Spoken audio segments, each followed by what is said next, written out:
Hello, boys and girls. Welcome to the Cool Kids Lunch Table Podcast with PJ and Mike. Now find yourself a seat at their table. Hello, and welcome to the Cool Kids Lunch Table Upside Down podcast with PJ and Mike. I'm Mike. I'm PJ. And today we'll be reviewing the Broadway show, Stranger Things, The First Shadow, and also the Stranger Things comic book. They're called Stranger Things, Tales from Hawkins and Dungeons and Dragons. And to help us out, we're being joined by my wife, Amanda. Welcome, Amanda. Say hi. Hi, kids. I'm Amanda. All right. So PJ's going to tell us a little bit more about my wife. Yes, let me tell Mike about the lady he married. Let me make sure he knows. Amanda is a proud Long Island native and the signature voice behind the intro and outro of the Cool Kids at Lunch Table podcast theme song. That is Amanda you hear every week when you listen to us. She's a dedicated social worker who has supported countless families through challenging moments in both hospitals and hospice needs and in a home care setting, doing the Lord's work right there. She's been married to Mike for 2 years. It's been 2 years. Yeah. It's at that wedding. It doesn't feel 2 years ago. They originally met at a different wedding 7 years ago, and they never looked back. Amanda is a devoted fan of Taylor Swift. I am also a devoted fan of Taylor Swift, by the way. Gotta love T Swift. My favorite. We'll have a whole other episode on our yeah. favorite album. She also is a fan of country music, One Tree Hill, and Grey's Anatomy.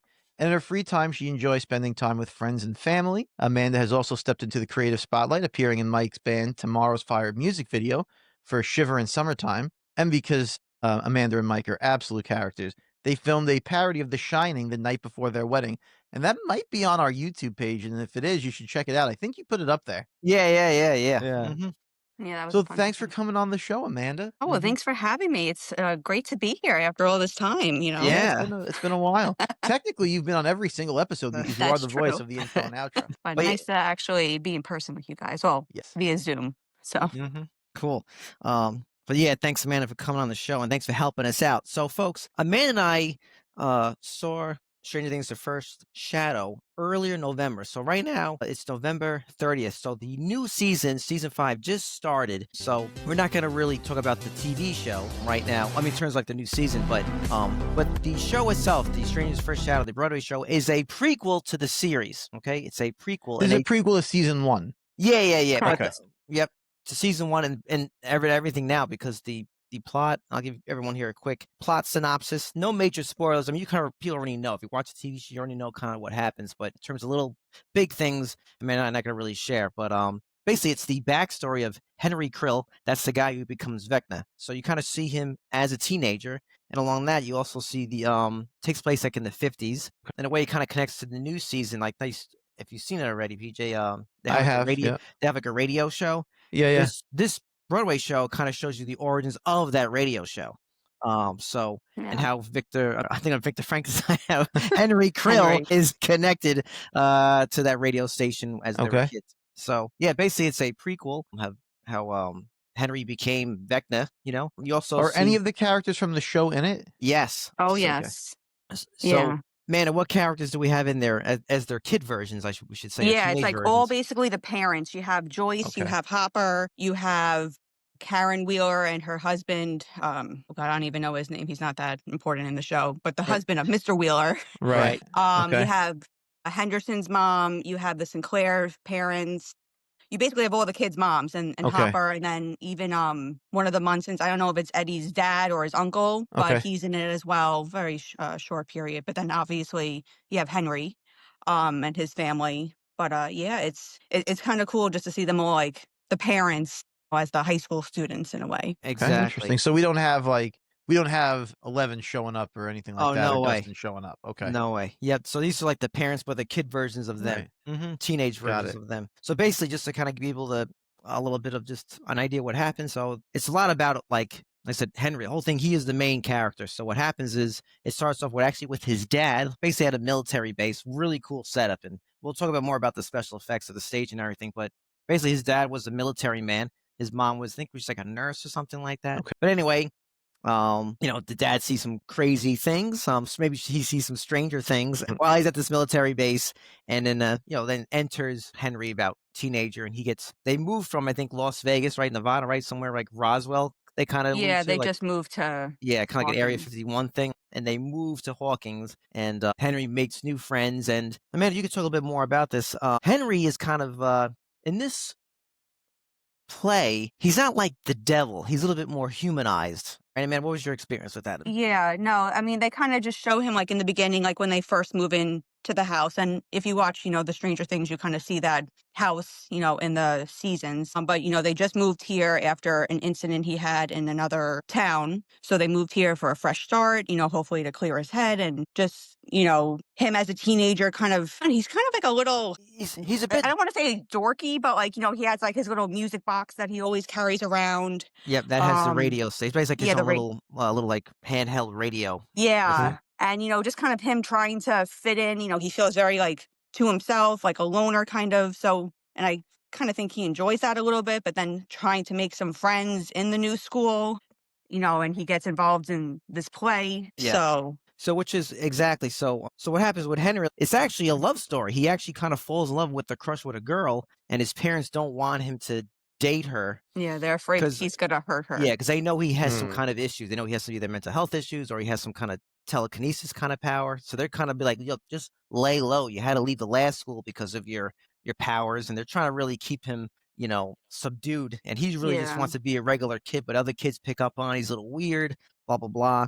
And what happens Interesting. is I guess what I really like about this show, and both of us really enjoyed it. What I like about it is it has the same tone as the TV series in terms of like horror, the science fiction stuff and the humor too. It's all intact. And where they did a great job is they made a little bit Broadway. Like there's no musical numbers, and No. also on break out the song, but there is music, kind of like they have needle Okay. drop like in the TV show, and there is, I'll say, some kind of a musical fantasy section. But into musicals, don't worry, there is no one singing. I mean, they have a singer at one point that's as a Does part it of the have thing. like an 80s sound? Well, I guess it wouldn't be an 80s soundtrack because this takes place in you said the Exactly. 50s. Yeah. So everything is like you can hear a lot of Chuck Berry and some, maybe Patsy Cline, some of that Because kind of music like is such a big part of the Stranger Things yes. TV show. I'd be shocked Mhm. if they left out Yeah. anything to do with Mhm. having a good soundtrack. Yeah. They have a song I kind of keep calling back to. I can't recall it right now. Kind of like the Running Up the Hill, like Yeah. Kate Bush. They have a song like that Henry Krill's girlfriend really likes, and that girl has a big, huge story too. Backstory: his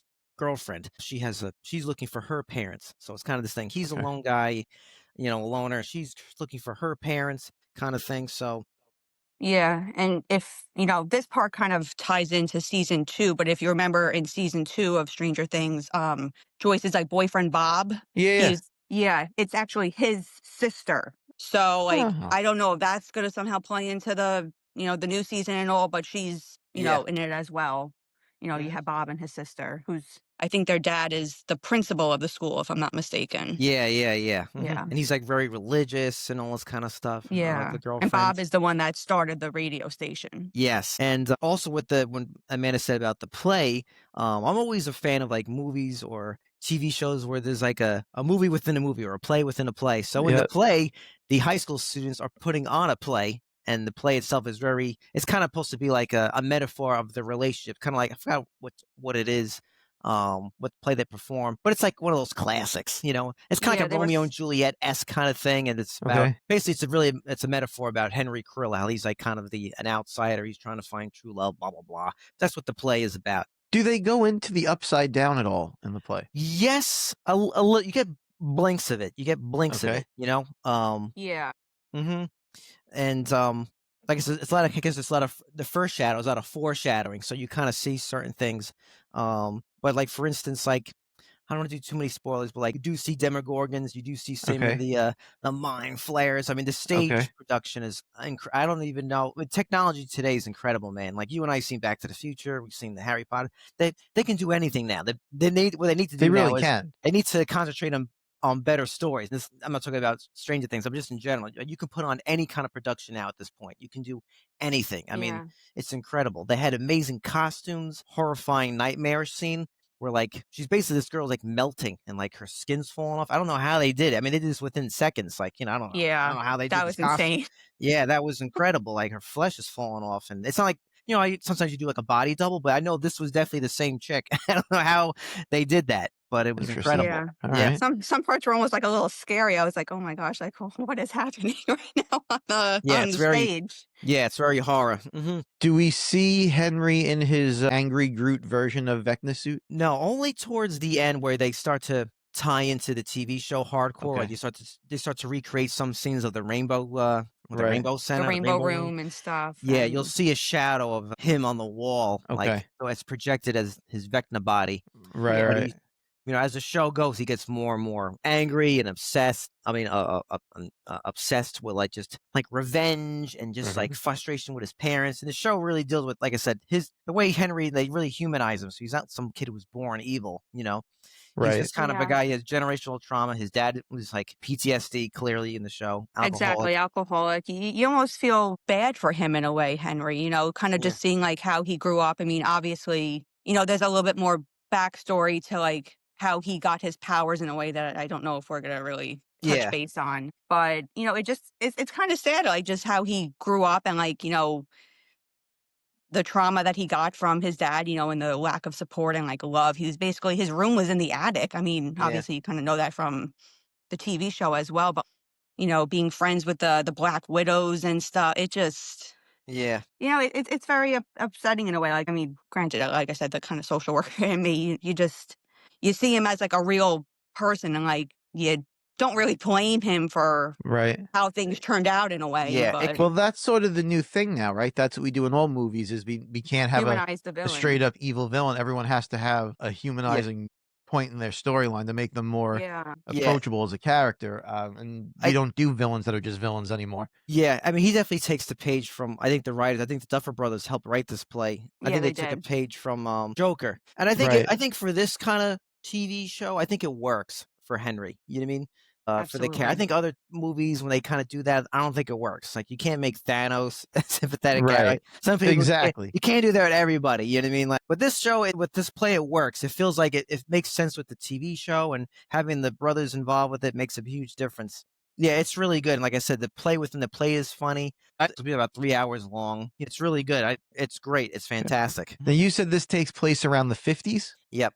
Yeah. So now Dungeons and Dragons doesn't get created until the 70s, so there's probably no references to Dungeons and Dragons in this. No, I don't think Okay. no. so. The only thing they kind No. of allude to is stuff from the 50s, like superhero radio stations, up and Right, right. away, or like if you here's the magic code, folks, write it down. You try to use that kind of like Right, the right. thing from Christmas Story. He has to Yeah, decipher. like a decoder ring and all that stuff. Exactly. He has Okay. the same crap, and he ends up using Okay. that later on, I think, to send messages to the girl he can't see. But yes, folks, like I said, we're not going to really do too much anymore with the story because we want you to see it. It's great, but it definitely ties into the TV show. Yes, Henry kills his family. You see all that, but Yeah. all the other stuff, his love interest, that girl, her backstory, and all those kind of things that come to, and how it's almost kind of like Scooby-Doo-esque. Yeah. And even just like we were kind of mentioning, like the special effects were honestly absolutely amazing. Like that opening scene, Yeah. that was awesome.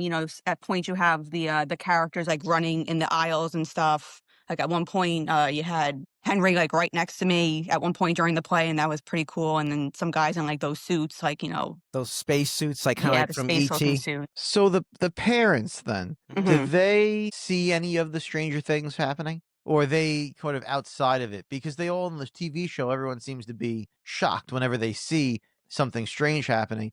But then if this is a prequel and they were involved in something prior, you'd think maybe they'd be a little less confused as to why there's Demogorgons running around. Yeah. Well, I would say there's weird things happening in Hawkins, when during the time of this, when the parents are younger. I wouldn't say just strange things that kind of really aren't as extreme in the actual seasons of the show. Right. But Like, just some weird yeah. disturbing things Yeah, in you're a gonna way. like, Yeah. so you never see the upside down or anything like that, but Henry, when he starts Right. using his powers, you're gonna see him levitating, his eyes turn white, that kind of stuff. Right.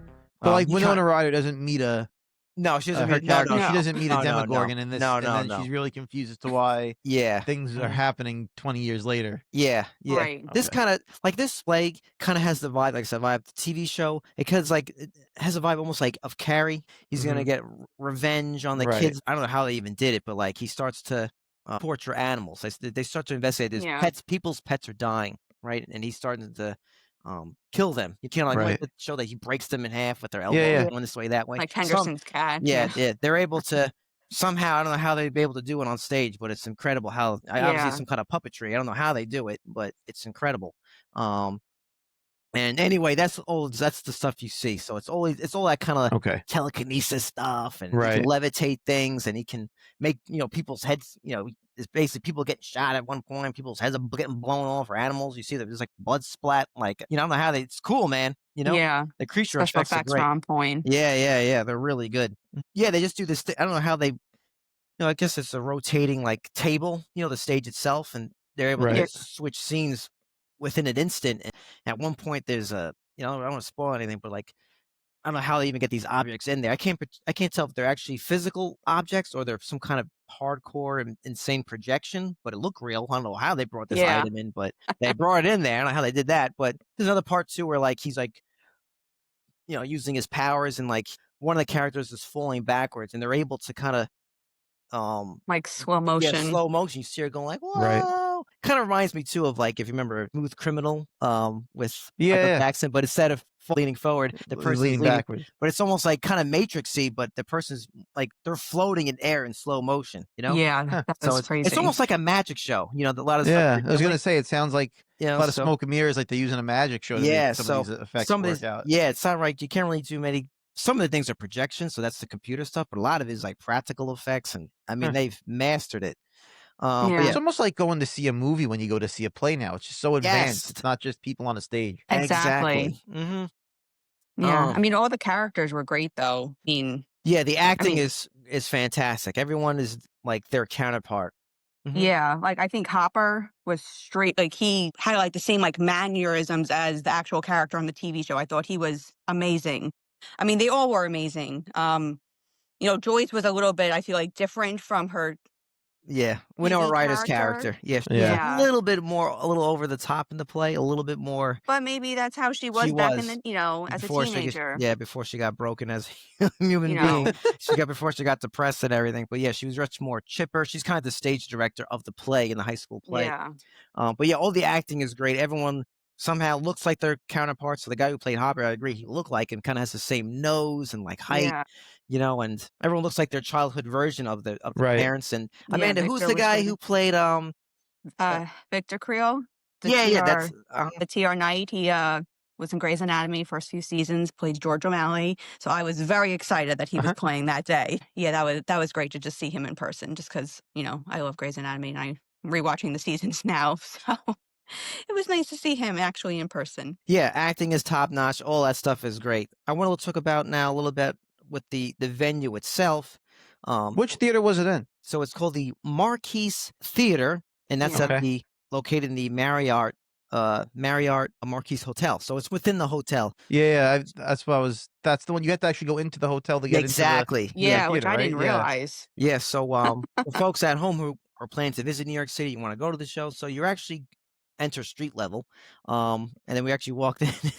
we were trying to find the show. We're like, and the security guard was a little rather. Yeah, he was rude, kind of rude in a way. We're like, oh, where's the theater? And he just points up the elevator. It's like, okay, well. Yeah, it wasn't as like they had all these signs, Right. this way. It was just like, I mean, they have Yeah. advertisements clearly, but they didn't say go up the escalator. So That's you go not up very these- normal for a theater, Yeah. Right, usually you just walk hotel. into the- Yeah, Exactly. exactly. Usually you just walk into a box office and then you walk in and then there's seats. Exactly. Yeah. You go up the escalators, and we got there early, so we actually had to wait a line to get in. And outside of the theater, they have like the Creel house. That's the one with the glass door in the front. So that's where you actually walk through. You walk through the house, just the facade, just the front of it. And then you walk down these steps. That's where the refreshments are, blah, blah, blah. And then through the doors is the actual stage itself. In terms of seating, we sat in the middle row N. And then as you get closer, it gets to A. I think we had great seats. We sat in the aisle. Wonderful seats. Yeah. I think for folks at home, I would probably recommend if you want great seats, you either get, I feel from maybe M, I'll go from or actually maybe, but what comes after M and O. So O to maybe about D. I think that's like the sweet spot. If you're in the middle, like orchestra area, that's probably the sweet. Because I think if you got front row, obviously you'd be able to see the whites of these. They probably spit on you from their. I almost feel like you're too close. Yeah, then. exactly. You won't be able to see the full stage, which kind of robs you of the experience because you want to see kind of whoop. Well, that'd probably be your sweet spot. O to D. Those are the rows you want. Or we didn't get these seats by so online because there's a balcony. You want first row of that balcony. So if you want really great, I mean, every seat in this place is good. It's a small, tight theater, so every seat is good. But if you're looking for like, you really want to go all out, balls to the wall, get it in those sections. I was just gonna say, like, the theater itself was nice, with the seating and everything, the stage, the seats, but just even like it was just a small, like, outside the theater, like where the like concession is, and like once you walked in, it's like the stairs were right there, and then the concessions, and then you walk right in the theater. It's like if you're trying to buy like, a drink or a candy bar or whatever, like you're like in the way of the stairs of people trying to get in. And it was just like very, like, I guess, it's in a hotel, but it was just a little Yeah. I would tight. think being in a hotel, this is how my brain works. So I'm always trying to figure out like where am I going to the bathroom after the show? Because you're in a hotel, there must be more public bathrooms available to use, right? Because if the theater part is packed out, just go to where the hotel is and use their public Right. bathroom. So here's the thing. It's a great question, That was PJ. next on our list. Yeah. So like Amanda said, when you first walk through, you actually walk down steps, and then you walk down Just the flight of basically stairs. walk right into the Right. theater. So this makes sense. In the venue itself, like the where you're sitting, the show itself, there's actually no bathrooms in there. So you actually have to have your phone or your ticket. Everything's on your phone now, but so you actually have to leave, the venue. You basically have to leave the facade, that entryway, Right. and then you go in basically the hotel. Into the hotel. Yeah, and it's on the same floor, but it's a little bit annoying because if you're like me who has to pee all the time, and there's only 2 bathrooms, on Yeah. this main floor, and of course you have to have your cell phone every time or your ticket out every time you walk back Right. and forth. But you do when you have to go to the bathroom. It is quite a little bit of a journey, a little annoying. Yeah, like you So walk past the escalators that you came up on, and then they're like on both sides. But even then, the line for it was so long. I mean, being a girl, the line's always long, but my gosh, I was online for like 15 minutes. It's like Wow. yeah. when you're only given X amount of time in between, like an intermission. Right. Yeah. You can't waste 15 minutes. You only get 15. Right. Exactly. And it's like a I mean, whole zoo because everyone's walking out and everyone has their cell phones out. Then you have to Yeah. you have to make sure they have to check your ticket before you come back in. Right. So it's a little bit of a whole process. But other than that, very clean venue, really tight. Okay. They Yes. utilize the stage. Sound is incredible. All that is good. The merchandise, we didn't buy any, but I gotta say, some of it is hilarious. Some of it's really fun. I don't want to spoil it, but they have there's a cat in the play, and they actually sell the cat plush toy. I don't want to describe Okay. any more about the characteristics of the cat, but I'm like, Yeah. I have enough stuffed animals at home. I don't need any more. Yeah. But I'm like, that is hilarious. So they have a cool stuffed animal cat. And also with the hotel, this has nothing to do with Stranger Things. PJ, I'm sure you saw Commando with Arnold Schwarzenegger back in the day. Yeah. Remember in the beginning where he's fighting those guys inside of that mall and had those crazy elevators that look like a Yes. tube? They have those there. Oh, all right. So if you're into Commando and Yeah. Arnold Schwarzenegger, you'll be like, that wasn't filmed there, but Right, it definitely but it looks looks- just like it. So Those are fast. yeah, they were cooking. But yeah, it was a really great show. I said it has the same tone. It's scary, really great sense of humor. At the end, they have a great joke. I gotta say, it doesn't kill the show. It isn't like they just take their bows kind of thing. And the crew Right. comes up, they have one last joke after they take their bows. I thought it was genius. It was a great laugh. I don't want to spoil it, but it was I'm like, that is a really good joke. It was great. I'll tell you afterwards, PJ, if you want. Okay. But for our Yeah. folks at home, it was a good joke. I was like, oh, that was clever. And then as you exit, they play running up that hill, which was cool. Yeah.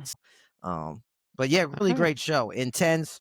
If you're a fan of Stranger Things, you're gonna love it. So Yeah. that's what I was going to ask. Is this something where if you've never seen Stranger Things and you walk into this, would you still enjoy it, or do you have to be a Stranger Things fan first? I think you would still enjoy it. You might not get all the references and Okay. like connections from the TV show, but I think you would still enjoy it. I think they only let like a certain, like maybe it's either 13 or 16 and above go see the show, if I'm not Oh, I mistaken. didn't know I that. didn't know that either. If I didn't know they thought had I saw that PG-13 online when plays. I was looking at the tickets. Oh, wow, I had no clue about that. Wow. Yeah, Okay. because I didn't really see like any Yeah. young kids there. That's true. Yeah, like some of the scenes, like I said, are pretty intense. Like, I Yeah. don't want to, like I said, I want people to see it. It's really good. But like I said, there's blood in this, and there's people getting melted, and there's animals dying. Right. You know what I mean? That's puppetry. Yeah. But still, it's an animal that's getting. Yeah, definitely creepy at times. Yeah. PG. Huh. Yeah, like I I wonder, just like if watched there's the entire new season. I know we're not going to talk about that today, but I did just watch it, and there are things that when I'm watching it, I'm not the biggest fan of the show. I've said this before. Mhm. I don't like watching shows about children. I find it tedious and hard to watch. This season, they're not quite so children anymore, so which is almost jarring because it's like they're 40 years old running around pretending to be children, but whatever. There were some things, and I don't know if it's because I haven't paid attention enough to the series because I don't like the show enough, or they just never did a good job of explaining it. That left me very confused. Mhm.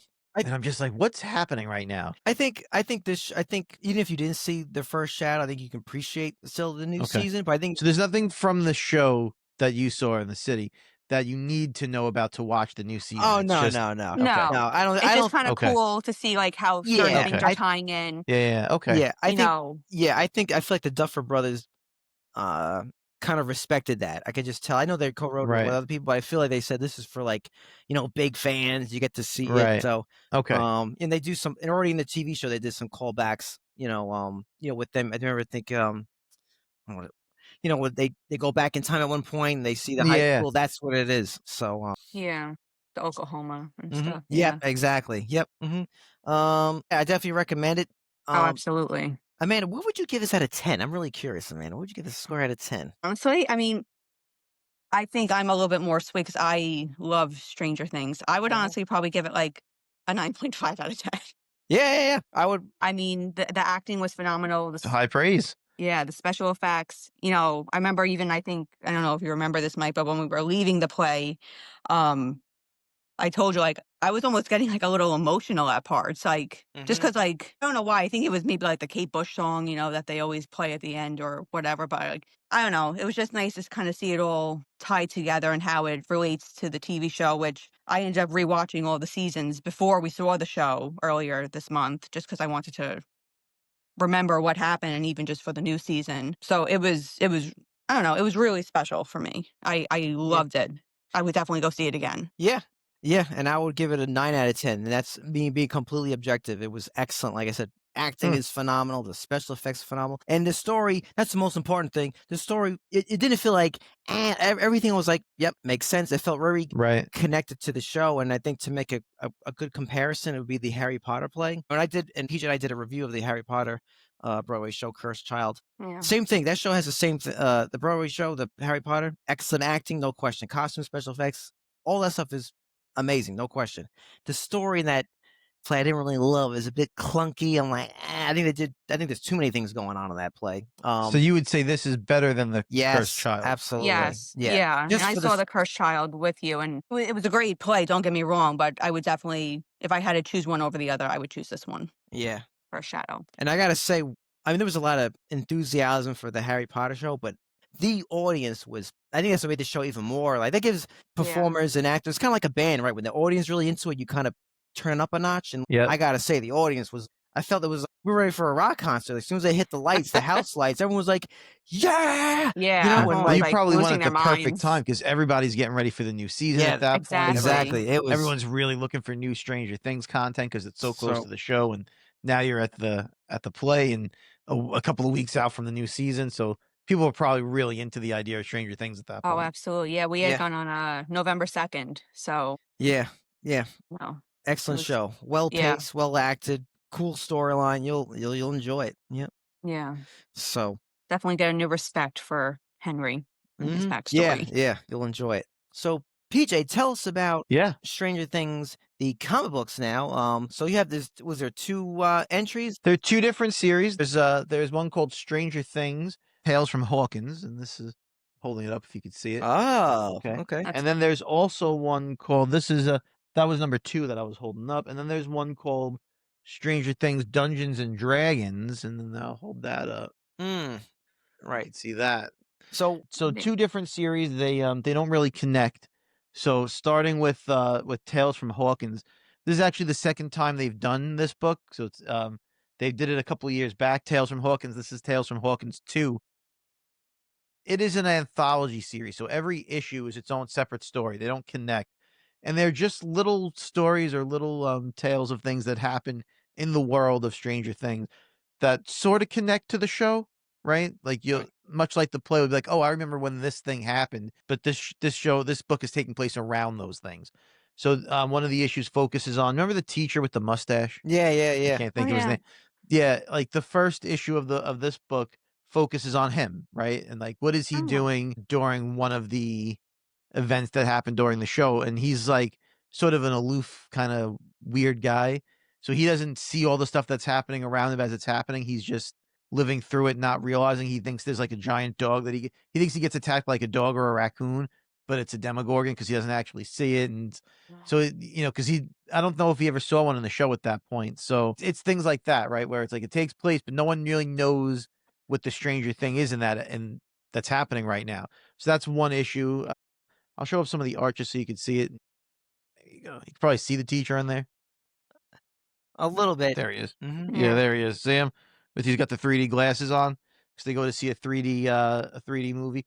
Then there is another issue that it takes place, and it's all about Will goes missing, and then Will comes back, and they all call him Zombie Boy, right? Yeah, yeah. And it's a whole issue about how he copes with being called Zombie Boy and what his experiences back in the school now, instead of it being you only see glimpses of that in the show. It's right because it's not focused on that. That's Yeah. just a small part of it.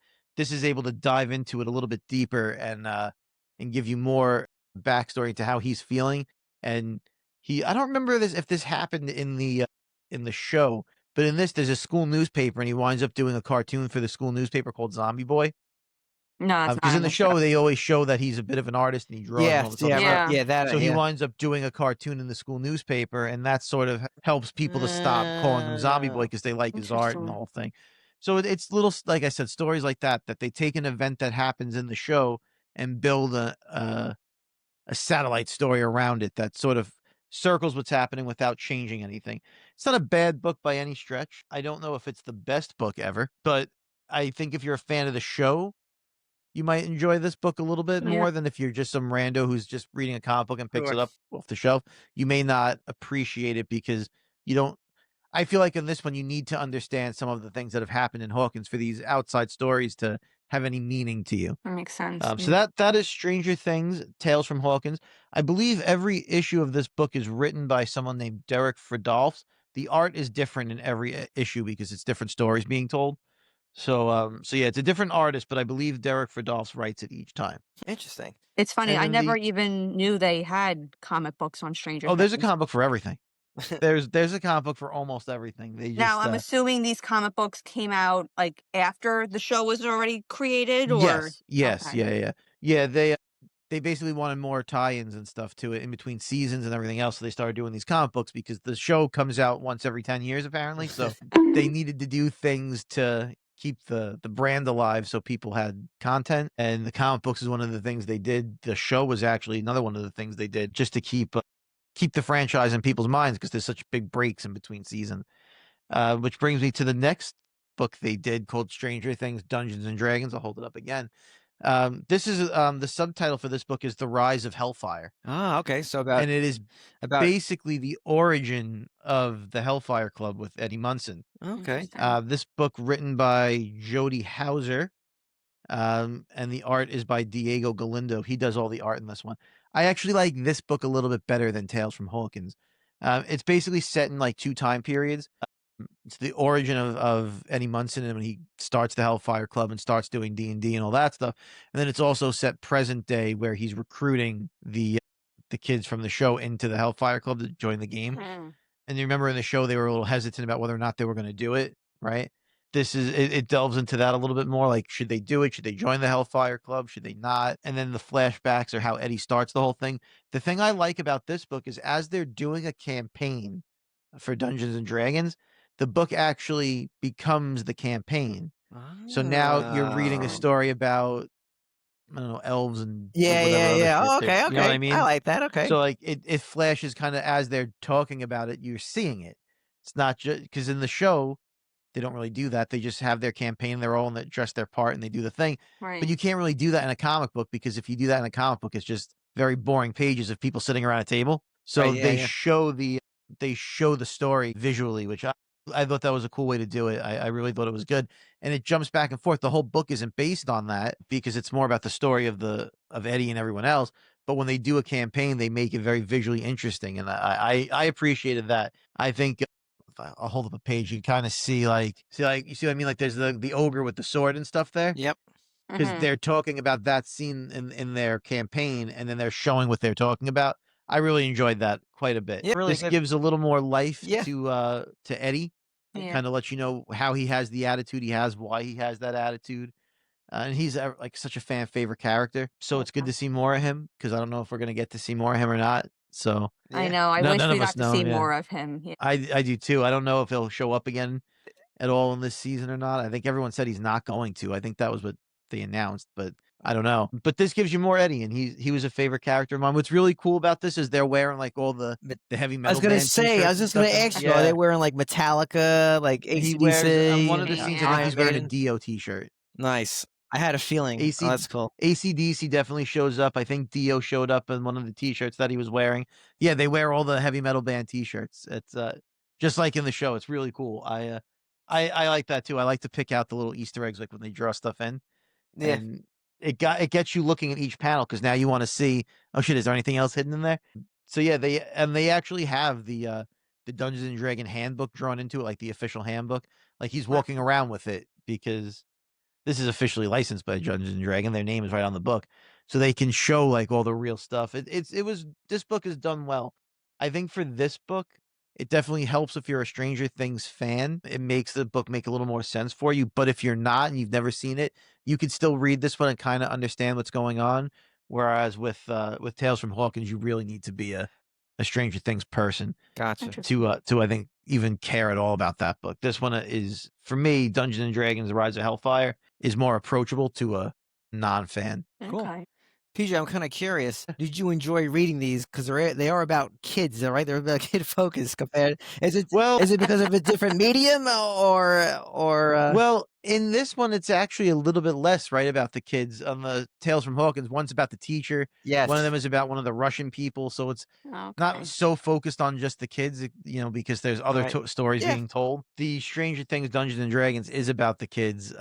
It's not my favorite comic book. I'm not gonna lie and say I love this book. I think it's more easily digested by me as a comic book than it and a TV show surrounded by kids. But also the stories they're telling in these books. This is really straight up just these kids doing a Dungeons and Dragons game. They're not doing they're not saving the world at 12 years old in this comic book. Yeah. They're just literally starting a Dungeons and Dragons game. And the other one, it's, what is the teacher doing while all this stuff is happening? It's not so much It's a lot of side seeing stories. these kids do. Yeah. Yeah. I don't understand. This is with every all these movies. There's just no good reason why you would put a kid in a situation to be the ones fighting this monster, and it takes me right out of the moment. It makes no sense. Right. Well, I think I hate that. Right. I think. Well, Pete, I think it's the same thing with like comic books and everything like that. I think the audience is like that tween age, 11, 12, that age until I know, but it's not designed. It's not because if this show was really like science fiction, it would be like more of a like 28 Days Later kind of tone. Like this is a family show at the end of the day. It is, but I just think in any of these sort of shows, regardless of the genre or anything, you wouldn't pick a child to fight these monsters because the child would never win. So it just Right. takes me Well, right out of the show. I'm like, I have to believe this 7-year-old kid is going to fight this monster and we're And going to win. win. Right. I think It's never going to happen. right. I think that's where the fantasy comes in, the And Spielbergian. that's the part that loses Right. me. The I'm watching these stupid little kids do this. Get the army immediately involved in it. And then we're supposed to root against the army. I'm like, I'm supposed to root against the army for this. Right. I'm supposed to think that that's a worse option than a nerd. Yeah. And it takes me right out of it. I don't mind kids in movies when it's like the Mighty Ducks or the Sandlot and stuff because that's a storyline built where it makes sense for there Well, to it's be kids reality. You're involved. right. Well, I think this is understand. right. This is like this is that kind of show, man. This is a fantasy. Well, I Definitely know wouldn't that's why I happen in struggle real with life. it. Right. The Goonies What- is another one I struggle with, though. Like that's another show. I'm like, Right. it's slightly better because at least it's a childlike adventure. But then you start getting into, bank robbers and all the other shit that's happening. I'm like, again, like kids just shouldn't be the one dealing with this, and it's ridiculous that they'd even be involved. Well, that's what makes it an adventure. It's like childhood dream is to go on an adventure and be, I know, but it just takes me right out of the moment because I'm like, this is just so. It's just to put these kids in this. I have the same problem with the Ghostbusters reboot. What was it? Not Frozen Empire. The one, although I have problems with that one too, but the one before Frozen Empire, which I thought was a very, very, very good movie. Well, I can't think of the name of it. The first. Yeah, it's called. Is it called Yeah, First I don't know. Back? Oh, Afterlife. Afterlife. Afterlife. Is that the one where I'm like, McKenna Grace, this little girl, is the one who's gonna strap a proton pack on and fight the like. I love this whole story of that movie. The whole thing being based on like Egon and he's visiting his family and he knows that that's all great until you strap a nuclear reactor to a little kid and expect me not to think this is ridiculous. And then I'm supposed to be like upset when they say she can't wear the proton pack. I'm like, well, no, this is a nuclear bomb. You're a child. I know. It sounds like you're having. Doesn't make sense. PJ, you're having a hard time accepting this, that these things are geared towards children. But because things shouldn't always be geared towards children because it doesn't. Well, I think the first Ghostbusters is not even right. I want to get back. I want to get back to Stranger. Yes, but let's get back to Stranger. Back to Stranger Things. Yeah, back to Stranger Do you Things. recommend the comic books for? Only if you're. I would say only if you're a fan. Okay. And only if you don't mind seeing kids in scenarios they shouldn't be in. Right. Okay. All right. So, but yes, that's my biggest problem with all of the Stranger Things. The strangest thing is that we're putting these kids in these very dangerous situations willingly. Mm-hmm. They're terrible parents. Mm-hmm. Hey, it was a different world back in the 80s. So half their parents weren't even involved or knew what was going on. Mm-hmm. I know. Terrible parenting on Stranger Things. I expect better out of Winona Ryder. So, if anyone should know better, it's her. Yeah, you would think. Mm-hmm. But yeah, folks, I think as we're kind of winding down, this sounds like we're recommending the first Shadow, right? The Broadway show for sure. Yep, absolutely. And look, the comic books, it sounds cool. It sounds like fans would definitely enjoy it. Hey, absolutely. So, for what I've seen, what PJ showed, the artwork looks cool. They had like Eddie on it. Yeah, the art's good. Yeah, it looks cool. Yeah. So, hey, it's all good stuff. It sounds like from all the things between the Broadway show and the comic book, it looks like there's a lot of heart went into it. It doesn't feel like, because there's things where you can tell it's just a cash grab, or it just feels so empty and just, these things I feel like have some real true merit. There's some heart to them. The comic books certainly do. It sounds like the play does. Yep. Hopefully the new spin-off TV show is going to be good too. Mm-hmm. Hopefully that'll not be a cash grab. I think it's an animated show. Is that what they said? Oh, I didn't even know that. Okay. Oh, wow. Yeah. Okay. I think they said it's going to be an animated series on Netflix to continue the world of Stranger Things. I think that's what they said. Yep. But there is definitely some sort of spin-off TV show happening. Yeah. And then I heard about it, but I just didn't know it was possibly animated. Okay. That'd be cool. We'll see. Yep. And for folks at home, we are from Long Island, New York. And the show is kind of based off Montauk, New York. Right. So back in the day, there was a military base and right by the lighthouse. I went there maybe a few years ago with my family. It's called Camp David. And you could definitely see how it was inspired by. They had this, it's still up. They had this really big, tall building, and there's a huge satellite dish. Huge. Looks like one that would go on top of like a air traffic control, that one that spins around. It doesn't spin around anymore. Mm-hmm. It's all just has the like the skeleton of it. It doesn't have like the plates on it. It's pretty cool. I gotta say, if you love the show and you come to New York. And isn't there an island like right off of our island that's like a lab where they do I think did all sorts of weird stuff. Yeah, Plum Islands. Yeah, I think they did stuff for like, I remember like mad cow disease and a lot of weird things. Yeah, the Duffer Brothers talk about that like in an interview and stuff about Montauk and the everything. Yep. Like what kind of inspired them. Yep. So are they from Long Island? I don't know. I don't think so. Mm-hmm. I don't know if they're just fascinated by that story and they got interested, or they're from New York. It's interesting. I don't think they are though. So Amanda, before we cut loose, anything to tell our listeners or where they can find you, or these creative things that what you and I did together? Just check out our I'm not as active on social media, but I am, like we said in my bio, in The Shining, the video. I think you said that's on your YouTube page, as well as your little music video for Tomorrow's Fire. My hands are in it. My nice handwork is in there. Yeah, so man, you never actually see. Yeah, in the music video, you only see Amanda's hands in it. That tells her hands tell the story, what's happening in it. So, yeah. But thanks for coming on the show, honey. Oh, thanks for having me. Same time, same table. Boys and girls, lunchtime is over. For more information, visit their website at coolkidslunchtable.podbean.com. Follow the boys on all social media platforms. Just search Cool Kids Lunch Table Podcast. Now get to class before you get detention.